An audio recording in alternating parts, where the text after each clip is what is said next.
سب سے آخری لیکن سب سے بنیادی چیز یعنی گھر بن گیا لیکن اس پہ چھت نہیں ہوگی تو وہ گھر محفوظ نہیں ہوگا، وہ گھر گھر نہیں کہلائے گا، بے پردگی بھی ہوگی، بے سکونی بھی ہوگی، بارش بھی آئے گی، دھوپ بھی آئے گی۔ ہاں وہ سمجھے یعنی سارے عمل کی چھت وہ ہے علم حاصل کرنا۔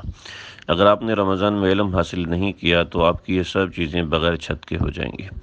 علم حاصل کرنے کا طریقہ یہ ہے کہ آپ کسی اللہ والے، کسی بزرگ، کسی عالم دین کے بیانات سنیں، ان کے بیانات سنیں، ان کی بتائی ہوئی کتابیں پڑھیں جو طریقہ کار ہے۔ جہاں آپ کی مناسبت ہے، قریب کے آپ کے امام مسجد ہیں، وہ رمضان میں درس دیتے ہیں 5 منٹ کا، 10 منٹ کا یا جتنی بھی دیر کا، اس درس میں ضرور شریک ہوں اور ان سے سمجھیں اور سیکھیں۔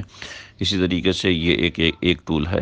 دوسرا ایک ٹول یہ ہے کہ جیسے ہمارے واٹس ایپ پہ گروپ بنے ہوئے ہیں، اس طریقے سے جس کی جہاں مناسبت ہے وہاں پہ گروپ بنے ہوتے ہیں اور وہاں پہ جو سکھایا جاتا ہے اس کے سیکھنے میں شریک ہو جائیں۔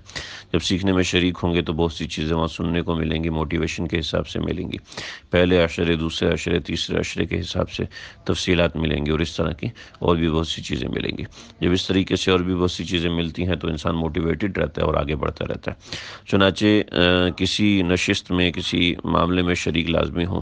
گھر کی خواتین کیا کریں؟ ان کے لیے آسانی یہی ہے کہ اس طریقے سے مجالس میں شریک ہوں، جس طریقے سے آن لائن چیزیں مل رہی ہوتی ہیں، جیسے ہمارا بیان مکسلر پہ آ رہا ہوتا ہے، صبح کے وقت درس ہوتا ہے، رات کے وقت، شام کے وقت، عصر کے بعد درس ہوتا ہے، اس طریقے سے مختلف اوقات ہوتے ہیں، آخری راتوں کے اندر بہت زیادہ معاملات ہوتے ہیں۔ تو اس طریقے سے اپنے دروس، کسی دروس میں شرکت کریں۔ ہمارا جیسے درس قرآن کا گروپ ہے، اس کے اندر چند مختصر باتیں آتی ہیں تو اس میں انسان شریک ہو سکتا ہے۔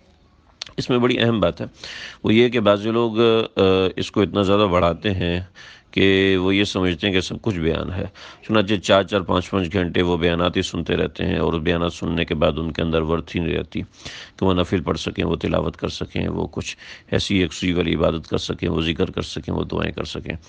2 گھنٹے، آدھا گھنٹہ، 2 گھنٹے، 1 گھنٹہ، 1.5 گھنٹہ وہ بیان سنا، بیان سننے کے بعد ورت ختم ہو جاتی ہے اور وہ عبادت نہیں کر پاتے۔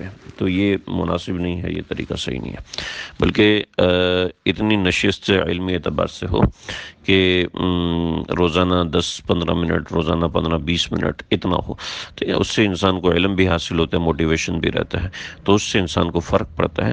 تو یہ بنیادی طور پر بڑی اہم چیز ہے، اس کے بغیر گزارا بھی نہیں، لیکن ایسے نہیں کہ سب کچھ اسی کو بنا لیا جائے۔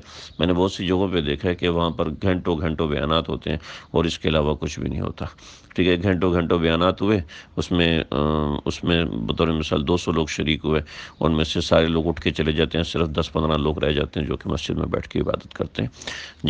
یہ طریقہ کار بالکل بھی مناسب نہیں ہے کہ گھنٹوں گھنٹوں بیان ہو رہا ہے، انفرادی عبادت کچھ نہیں ہو رہی۔ رمضان اصل انفرادی عبادت کا مہینہ ہے، لیکن اجتماعی عبادت بقدر ضرورت ہونی چاہیے تاکہ انسان موٹیویٹڈ رہے۔ تو یہ بھی ضروری ہے، لیکن اس کے حدود کا خیال رکھنا بھی اپنی جگہ پر ضروری ہے۔